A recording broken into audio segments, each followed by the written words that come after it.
Welcome to One Word a Day. I'm Sophia, pilot into the University of Chinese. Today's animal character is crab. Um, okay, China is like a three-quarters of this land is bothered with land countries. Only one side is exposed to the ocean. So I would assume like majority of the population in China, at least back then, was not exposed to sea cultures. So crab as a sea animal probably was not even seen by most people in China, especially like a crab, how as a food form. Okay, Chinese diners for the most part. How are you going to transport it in ancient times when you have to keep it fresh, right? We don't really have a cold chain, supply chain back then. So I would imagine most people just read it on the text if they are literate. So this crab then was, consumed and defined and understood by 25% of the population even. Okay, it's made of four parts. It looks pretty complicated. Okay, let's unpack. We have this left middle and the right part composed of two parts, right? The left side, we have used many characters, introduced many characters that build on top of this concept, which is a worm slash bug. So Chinese actually use this squiggly symbol to define many categories of different types of animals. So animal classification, I would imagine, it came from the scientific mind from the West, right? Then the scientific classification of animals of all that different categories according to their lineage of evolution was not known in Chinese. So from Chinese point of view, bugs or worms, no different. They are things that non-threatening. They are small, squiggly things. So that's enough. That's the understanding level back then. And then we have the subcategories of little squiggly things. Then Chinese add this component to make their character differentiate them.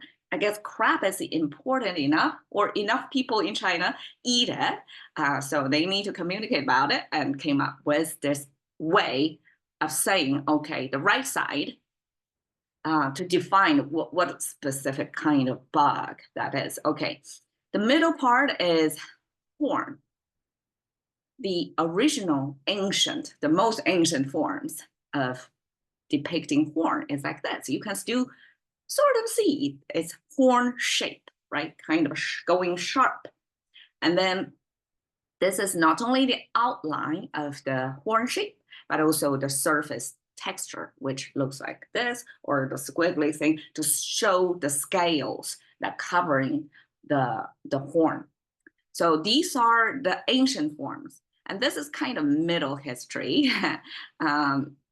So we kind of simplify a little bit so it's easier to write and it looks more abstract, but it's still recognizable. You have this almost like corn shape going or tube form, and then you have the scales, just two of them enough to describe.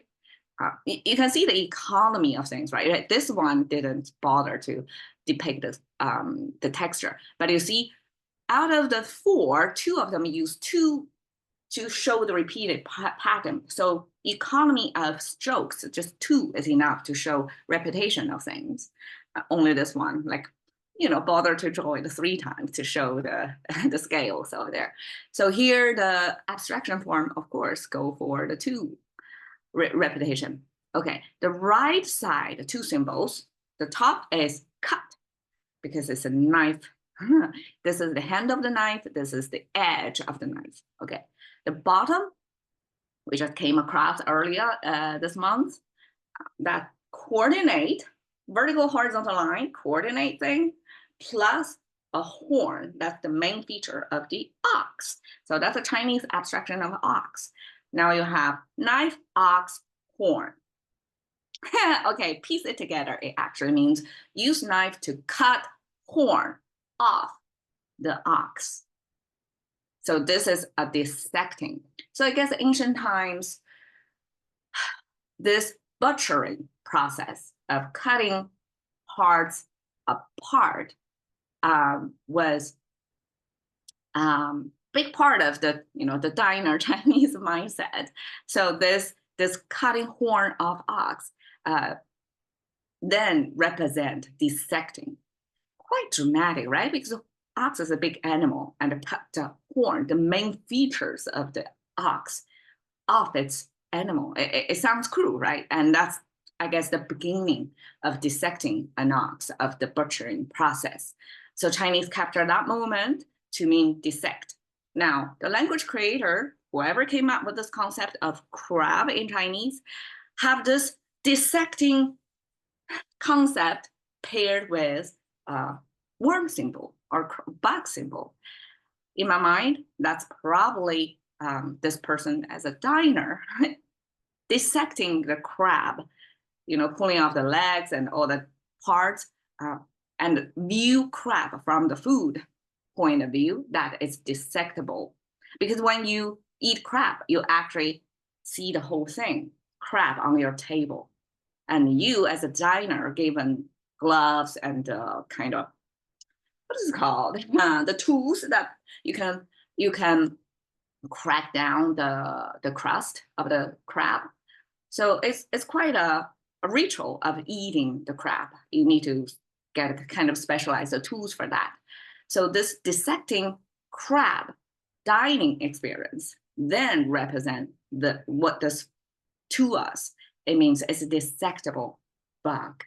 Okay, so the only expression that I can think of related to crab is this crab walk image, 横行霸道. You may see there is no crab in that.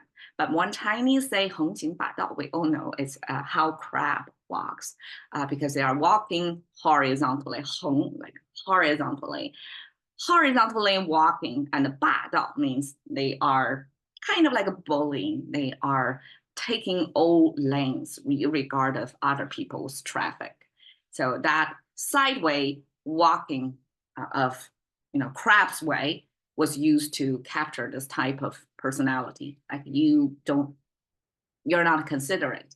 You really walk sideways. And also that's so Chinese have this image created in our mind, especially for me. Like I didn't get to see a crab or eat one until very late in my life. But I already, through words or storytelling, understand the crab animal a little bit of getting this walking sideways thing. So I guess this, buffed up image of whoever, it's a body language thing.